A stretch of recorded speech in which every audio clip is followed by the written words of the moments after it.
கோவை மாநகரில்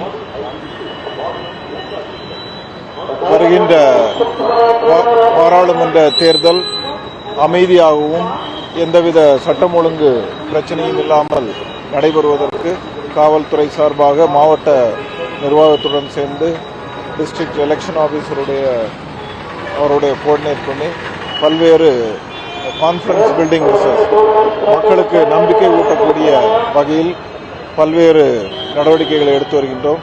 எல்லா வாக்காளர்களும் பயமின்றி வந்து ஓட்டு போடுவதற்கும் இந்த வாக்கு தினத்திற்கு முன்பு நடக்கக்கூடிய பல்வேறு அரசியல் கட்சிகளுடைய பிரச்சாரத்தின் போது அமைதியை நிலைநாட்டுவதற்கும் காவல்துறை தடுப்பு நடவடிக்கைகளை எடுத்து வருகின்றன.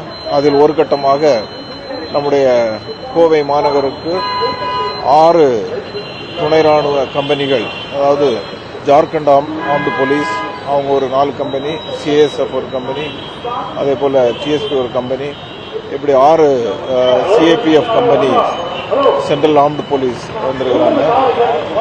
இவங்கள வச்சு பிளாக் மார்ச் இன்னைக்கு நம்ம சென்ட்ரல் பஸ் ஸ்டாண்டில் இந்த ஏரியாவில் பண்ணிட்டு இருக்கிறோம்.